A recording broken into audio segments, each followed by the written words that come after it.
नमस्कार। मैं हूं एस्ट्रोलॉजर रवि गुप्ता। नमस्कार।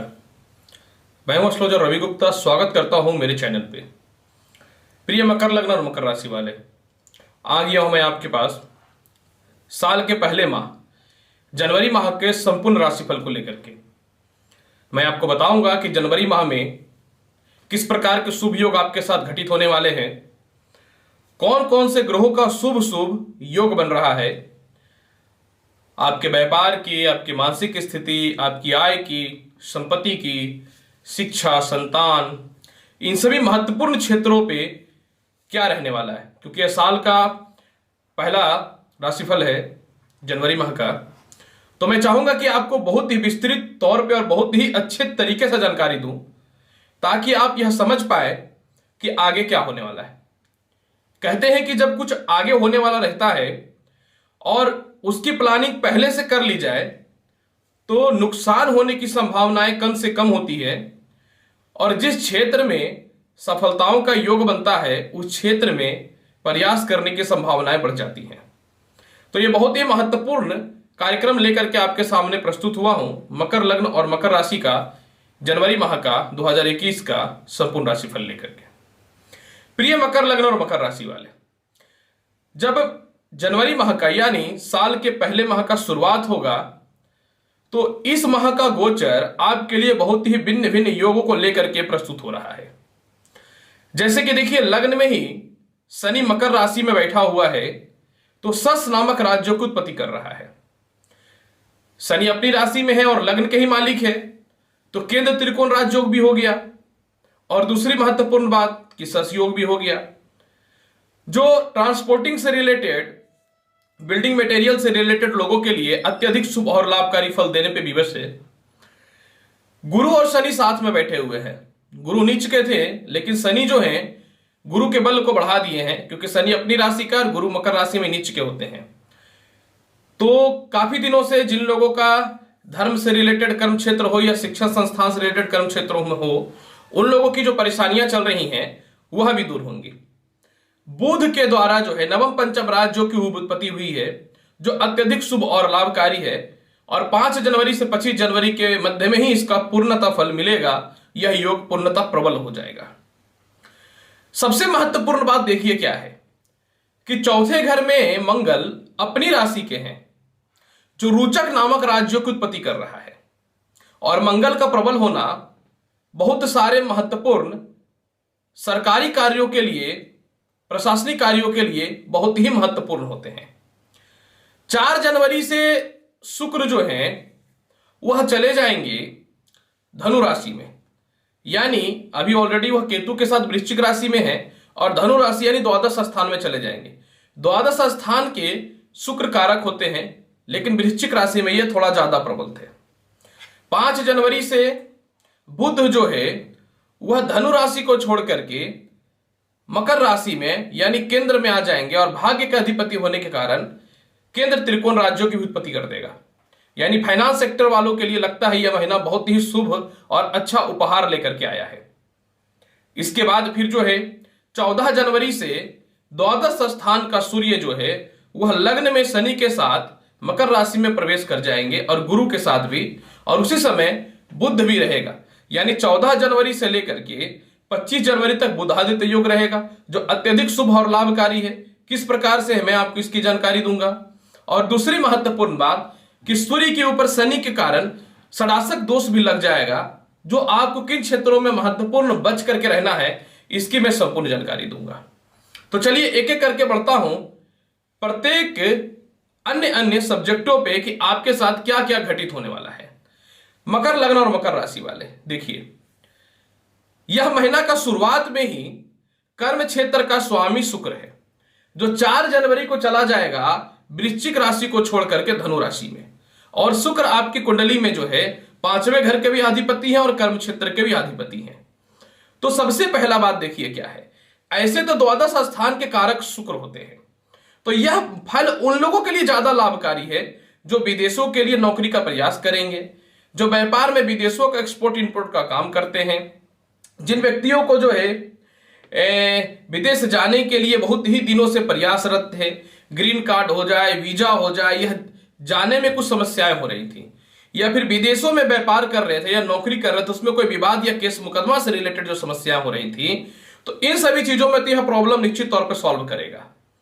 इसके अलावा अगर मैं बात करूं तो कर्म क्षेत्र के स्वामी द्वादश में जाना यह थोड़ा शुभ होता है, थोड़ा शुभ नहीं होता है। अतः जनवरी माह में नए नौकरी और नए व्यापार वालों के लिए थोड़ा संघर्ष करना पड़ेगा। जनवरी माह में थोड़ी सी कर्म क्षेत्रों में आय स्थिरताएं, बॉस से थोड़े मतभेद की संभावनाएं, थोड़े मानसिक तनाव, और व्यापार वालों के लिए कस्टमर से थोड़े से मतभेद की स्थितियां उत्पन्न हो सकती हैं। अगर इस समय आप मन को शांत रखते हैं, बुद्धिमानी से काम करते हैं, शेयर मार्केट वगैरह में पैसा लगाने से बचते हैं, तो आपके लिए बहुत ही बेहतरीन रहेगा। अगर आप उतावलापन करते हैं या ज्यादा भौतिक सुख सुविधाओं पे पैसे खर्च करते हैं, यानी आय से ज्यादा व्यय का प्रयास करते हैं मकर लग्न और मकर राशि वाले, तो यह महीना आपके लिए नुकसानदायी हो सकता है। आप महत्वपूर्ण बात यह भी सुनिए, शुक्र जो है ग्लैमरस ग्रह है, यानी ग्लैमर से रिलेटेड सभी चीजों को रिप्रेजेंट करेगा। वह मीडिया का हो जाए, फिल्म इंडस्ट्री से रिलेटेड हो जाए, फैशन डिजाइनिंग से रिलेटेड हो जाए। इसके अलावा शुक्र जो है होटल्स, रेस्टोरेंट, एक्सपोर्ट इंपोर्ट, और साथ में जो है होटल मैनेजमेंट, और इसके अलावा जो है ब्यूटी प्रोडक्ट से रिलेटेड सभी चीजों को रिप्रेजेंट करता है। तो जिसमें एक्सपोर्ट इंपोर्ट से रिलेटेड तो ठीक है, अन्य क्षेत्रों के लिए जो है निश्चित तौर पे मैं बताना चाहता हूं कि जनवरी का माह संघर्षकारी रहेगा। अतः मैं यही बोलूंगा कि आप लोग अगर इन क्षेत्रों में हैं तो प्रयास यही करिएगा कि जनवरी माह में किसी प्रकार का रिस्क नहीं लेने का, और अगर आप रिस्क लेते हैं तो फिर परेशानियां तो आएंगी। इससे अच्छा है कि कोशिश मत कीजिए रिस्क लेने का। राशिफल का मतलब यह नहीं होता है कि ये मिलेगा वह मिलेगा सुन करके आगे बढ़ गए, मतलब ये होता है कि जीवन का प्लानिंग किस तरीके से करना है। और मेरा आदत है सीधा सीधी मुंह पे बात करने का, अच्छा लगे या बुरा लगे मुझे इससे कोई मतलब नहीं होता। हालांकि इसके उपाय मैं बताऊंगा। दूसरी महत्वपूर्ण तथ्य को समझना है, लग्न में ही शनि जो है सस नामक राजयोग बना करके बैठा हुआ है, और केंद्र त्रिकोण राजयोग भी बना दिया, यानी ट्रांसपोर्टिंग से रिलेटेड काम कर्मों के लिए कोयला, चमड़ा व्यवसाय, पेट्रोलियम पदार्थ, शराब से रिलेटेड कर्म क्षेत्र वालों के लिए, बिल्डिंग मटेरियल्स, ठेकेदारी, प्रॉपर्टी कह सकता हूं कि खरीद के बिक्री करने वालों के लिए, या फिर प्रॉपर्टी में पैसे लगाने वालों के लिए यह महीना अत्यधिक शुभ और लाभकारी रहेगा। क्योंकि शनि की 10वीं दृष्टि कर्म क्षेत्र में पड़ने के कारण, और कर्म क्षेत्र का स्वामी कौन होता है आपकी कुंडली में मकर लग्न वाले? शुक्र होता है। और शुक्र कहां जा रहा है? द्वादश स्थान पे जा रहा है। तो शुक्र के बल में यह जो है बला बल के ग्रह के अनुसार बल देगा, यानी शनि की प्रबलता निश्चित तौर पे आपको लाभकारी, उन्नतिकारी और सफलताकारी देगा। लेकिन शनि की दृष्टि थोड़ी कठोर होती है, और शनि की दृष्टि जो होती है थोड़ी तीक्ष्ण होती है, तो यह आपको कर्म क्षेत्रों में विवाद करवाने का प्रयास कर सकता है। तो आप अपने विवादित भाषण और विवादित कर्मों से बच करके रहिएगा, और पिता से मतभेद मत करिएगा, क्योंकि अगर पिता से आपके व्यवसाय चल रहे हैं तो निश्चित तौर पर शनि थोड़ा सा परेशानी आपको उत्पन्न कर सकता है। इसके अलावा बुध जो है 5 जनवरी से मकर राशि में प्रवेश कर जाएंगे। तो 5 जनवरी तक फाइनेंस से रिलेटेड लोगों के लिए, सीए, सीएस, बैंकिंग, इसके अलावा मार्केटिंग सेक्टर, मैनेजमेंट से रिलेटेड लोगों के लिए संघर्ष और कष्टकारी समय रहेगा। लेकिन 5 जनवरी से जब यह मकर राशि में बुध का प्रवेश हो जाएगा, तो उस समय पूरे महीने मार्केटिंग सेक्टर से लेकर के, मैनेजमेंट से लेकर के, अकाउंटिंग से रिलेटेड और बैंकिंग प्रोफेशनल से रिलेटेड लेकर के सभी लोगों के लिए समय अत्यधिक शुभ और लाभकारी ही रहेगा। और यह समय उन लोगों के लिए भी अत्यधिक लाभकारी रहेगा जो वक्ता हैं, प्रवक्ता हैं, लेक्चररशिप में हैं या लॉयर हैं, और साथ में बिचौलियों का काम करते हैं, यानी दलाली का काम करते हैं, एजेंट का काम करते हैं। यानी यह महीना आप लोगों के लिए अत्यधिक शुभ और लाभकारी है। 14 जनवरी से सूर्य मकर राशि में प्रवेश करेंगे, जो यह साबित करता है कि 14 जनवरी से पहले यह द्वादश स्थान में रहेंगे। अब सूर्य क्या है? मेडिकल इक्विपमेंट्स, डॉक्टर, कागज से रिलेटेड वस्तुएं, इसके अलावा जो है कांच के संबंधित रिलेटेड कार्य क्षेत्र, जितने भी सरकारी कर्म क्षेत्र होते हैं उच्च से उच्च पद तक, यानी सरकारी जॉब को ही मैं शामिल कर दूं तो इसके सीधे कारक सूर्य होते हैं। तो मकर लग्न और मकर राशि वाले 14 जनवरी तक आप अगर नहीं सावधान रहिएगा तो आपको सरकारी कर्म क्षेत्र वालों के लिए, और जो जो क्षेत्र को मैंने बताया कि सूर्य रिप्रेजेंट करता है, अगर आप नहीं सुधरिएगा तो निश्चित तौर पे आपको परेशानियों का सामना करना पड़ सकता है। 14 जनवरी के बाद सूर्य आ जाएंगे लग्न में मकर राशि में, तो आपको क्या करेगा, और बुध भी ऑलरेडी वहां पे विराजमान रहेंगे, तो बुध आदित्य योग बन जाएगा। यानी जितने भी 14 जनवरी तक नुकसान की संभावनाएं होंगी ना, वह सभी 14 जनवरी के बाद पूरा का पूरा जो है जनवरी माह के अंतिम समय तक आपको इसकी भरपाई हो जाएगी। लेकिन जब वक्त खराब हो और उस समय हाथ पैर मारिएगा ना, तो बर्बाद होने से कोई नहीं रोक सकता। इसीलिए कोई बोलेगा कि सरकारी नौकरी लगा देते इतना पैसा दो, ट्रांसफर करवा देते इतना पैसा दो, ये कर देंगे वो कर देंगे, अगर पैसा आप दिए तो वो काल के गाल में चला जाएगा, उसको ब्रह्मा जी भी रिटर्न नहीं ला सकते हैं। आपको किसी भी प्रकार का सरकारी कर्म क्षेत्र से रिलेटेड आपको रिस्क लेना है ना, तो आप 14 जनवरी के बाद ही लीजिएगा, ये याद रखिएगा। मंगल बहुत ही मजबूत पोजीशन पे है, क्योंकि मंगल जो है रोचक नामक राज्यों को उत्पत्ति करके रखे हुए है। यानी इलेक्ट्रॉनिक्स विभाग, इंजीनियरिंग से रिलेटेड, सेना प्रमुख, सेना से रिलेटेड, और साथ में अग्निशामक रिलेटेड वस्तुएं, जो व्यक्ति प्लेयर हैं, वह फाइटिंग हो, क्रिकेटर हो, या किसी भी क्षेत्र में हो, या जो व्यक्ति प्रॉपर्टी में रिलेटेड या सरकार के टेंडर का काम करते हैं, बड़े बड़े ब्रिज, बड़े बड़े रोड, बड़े बड़े कंस्ट्रक्शन से रिलेटेड काम करते हैं, सरकार का बिल्डिंग से रिलेटेड काम करते हैं, या फिर जो विद्युत विभाग से रिलेटेड कर्म क्षेत्रों में है, या विद्युत विभाग से रिलेटेड कर्म क्षेत्रों का ठेका वगैरह लेते हैं, तो मैं सीधा सीधी बात करता हूं, आपका पूरा महीना शुभ ही शुभ है। शुभ है तो शुभ है, कोई तकलीफ नहीं है। इंजीनियर्स लोगों वालों के लिए भी शुभ है, लेकिन ज्यादा शुभ इलेक्ट्रॉनिक्स इंजीनियरिंग वालों के लिए और मैकेनिकल इंजीनियरिंग वालों के लिए रहेगा, क्योंकि 14 जनवरी तक सूर्य खराब है, तो 14 जनवरी तक सिविल इंजीनियर वाले लोगों के लिए समय डिस्टर्बेंस निश्चित तौर पे रहेगा, यही याद रखिएगा। इसके अलावा जो है बृहस्पति, देखिए गुरु नीच भंग राजयोग बनाए हुए, मतलब गुरु और शनि साथ में बैठ करके गुरु नीच भंग राज्यों को उत्पत्ति किए हुए हैं। तो जब यह नीच भंग राज्यों को उत्पत्ति किए हुए है, तो बृहस्पति का बल जाने के बाद पुनः नीच भंग राज्यों के कारण उसका बल वापस हुआ है। तो धार्मिक क्षेत्र, शिक्षण संस्थान, जस्टिस से रिलेटेड कर्म क्षेत्र, आयुर्वेदिक से रिलेटेड कर्म क्षेत्र, कृषि संबंधित कार्य, कृषि से रिलेटेड वस्तुएं, और साथ में जो है जो भी व्यक्ति योगा टीचर्स वगैरह है, जो भी व्यक्ति लेक्चररशिप में है, जो भी व्यक्ति कानून से संबंधित हर पद के क्षेत्रों में है, आप लोगों के लिए जो है यह महीना निश्चित तौर पे शुभ और लाभकारी रहेगा। हालांकि इसकी बल में वृद्धि उस समय होगी जब 14 जनवरी के बाद जो है सूर्य आ जाएंगे केंद्र में, यानी लग्न में आ जाएंगे।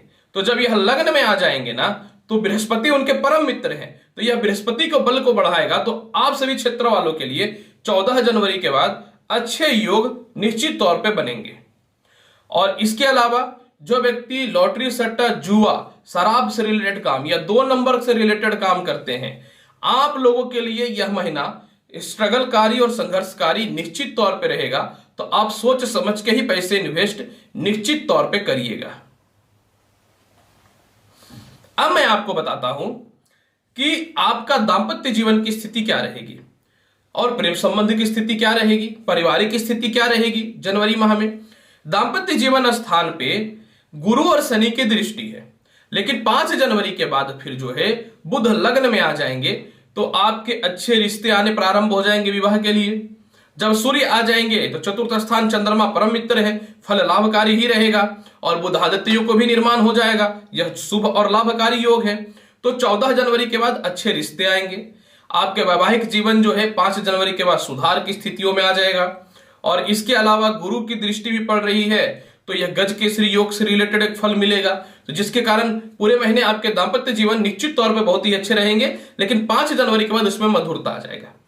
पूरा का पूरा महीना आपका लव रिलेशन बहुत ही बढ़िया रहेगा। लव रिलेशन में स्नेह प्यार की स्थितियां रहेंगी, अच्छे अच्छे मित्रों का सहयोग मिलेगा। नौकरी में परिवर्तन करना चाहते हैं तो मैंने बताया कि 14 तारीख के बाद आपको करना है, लेकिन अच्छे रिश्ते आपके नौकरी के लिए बहुत ही अच्छे आएंगे। दूर दराज के कोई रिश्तेदार आपको सपोर्ट करेंगे, परिवार के द्वारा मान सम्मान की प्राप्ति होगी, धन की भी प्राप्ति होगी, और आपके जीवन साथी का व्यापार भी बहुत ही अच्छा चलना प्रारंभ हो जाएगा। छोटे भाई बहनों से रिश्ते बहुत ही अच्छे रहेंगे, इस पे कोई शक नहीं है। सरकार से भी रिश्ते बहुत ही अच्छे रहेंगे, रिश्तेदारों से भी लाभ के योग अच्छे मिलेंगे। साथ में जो व्यक्ति उच्च शिक्षा प्राप्त करके अपने किसी परिवार के सहयोग के कारण या किसी मित्र के सहयोग के कारण कोई नौकरी वगैरह प्राप्त करना चाहते हैं तो वह भी बहुत ही अच्छे रहेंगे। यह फैमिली के साथ एक अच्छा आपको यात्राएं करवाएगा और फैमिली के साथ एक अच्छा घूमने का संयोग भी प्राप्त निश्चित तौर पे करवाएगा। इसके अलावा अगर हम बात करते हैं धन संबंधित स्थिति की, तो आय स्थान का लॉर्ड मंगल रुचक नामक राज्यों की उत्पत्ति बना करके रखा है, तो धन पूरे महीने आपको कमी नहीं होगी। और मंगल की 8वीं दृष्टि आय स्थान पे भी पड़ा हुआ है, तो निश्चित तौर पे धन ही धन प्राप्त होगा और 5 जनवरी के बाद प्रमोशन और पदोन्नति के योग 100% आपके बन जाएंगे। माता पिता से विशेष लाभ के योग मिलेंगे। संपत्ति की प्राप्ति निश्चित तौर पे यह महीना आपके बहुत ही अच्छे बन रहे हैं। पंचमेश राहु संतान पक्ष में बैठे हुए हैं।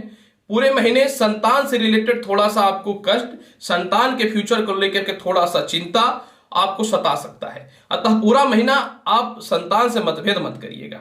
पूरे महीने उच्च शिक्षा से रिलेटेड लोगों के लिए या फिर जो व्यक्ति सरकारी कर्म क्षेत्र हेतु अच्छे पढ़ाई से रिलेटेड कर्म क्षेत्रों में थे, तो पूरे महीने आपको निश्चित तौर पर संघर्ष का सामना करना पड़ सकता है, यह स्पष्ट तौर पर प्रतीत होता है। अतः पूरे महीने अपने संतान से बहुत ही अच्छे रिश्ते को बना करके रखिएगा। स्वास्थ्य पूरे महीने आपके बहुत ही अच्छे रहेंगे। कर्ज संबंधित किसी भी प्रकार की कोई समस्याएं आपको यह महीना नहीं होगा। सारे कर्ज की मुक्ति 5 जनवरी से आपको होने प्रारंभ हो जाएंगे। कोई बड़े ठेकेदारी वगैरह के लिए, कुछ बड़े कंस्ट्रक्शन के लिए आप लोन्स वगैरह भी लेना चाहते हैं, तो 5 जनवरी के बाद 100% लोन के योग आपके बन जाएंगे। ससुराल पक्ष से रिश्ते पूरे महीने बहुत ही अच्छा रहेगा, लेकिन 14 जनवरी तक आपको ससुराल पक्ष से मतभेद नहीं करना है। 14 जनवरी तक किसी प्रकार का केस मुकदमा या विवाद में नहीं फंसना है। 14 जनवरी के बाद इन सभी क्षेत्रों में आपको लाभ और सफलताओं के योग 100% बनने प्रारंभ हो जाएंगे। पूरे महीने को अगर बहुत ही अच्छा बनाना चाहते हैं तो 14 जनवरी तक जो है आप सूर्य को जल दीजिए। 14 जनवरी के बाद फिर जो है आप चंदन का तिलक लगाना चालू कर दीजिए और पूरे महीने जो है आप ओम नमः शिवाय का जाप करिए। और पूरे महीने को अगर आप बहुत ही अच्छा बनाना चाहते हैं तो प्रत्येक दिन लक्ष्मी जी को जो है कपूर का दीपक का आरती अवश्य उतारिए। तो आप देखिएगा कि पूरे महीने आपके सबसे अच्छे और लाभकारी योग सिद्ध होंगे। प्रिय मकर लग्न और मकर राशि वाले, जनवरी माह का संपूर्ण राशिफल मैंने बहुत ही वृहत और बहुत ही अच्छे तरीके से बताया है। उम्मीद करता हूं बताई गई जानकारी सब संतुष्ट होंगे। चैनल अच्छा लगता है तो लाइक करिए, शेयर करिए, सब्सक्राइब करिए। आऊंगा आपके पास नेक्स्ट मंथ में और अच्छे और ज्ञानवर्धक फरवरी माह का राशिफल को लेकर के तथा अन्य वीडियो के लिए हमारी चैनल पे बने रहे। तब तक के लिए नमस्कार। खुश रहिए, व्यस्त रहिए, मस्त रहिए। नए साल मुबारक हो। मकर संक्रांति और लोहड़ी पर्व की आपको हार्दिक बधाई। धन्यवाद।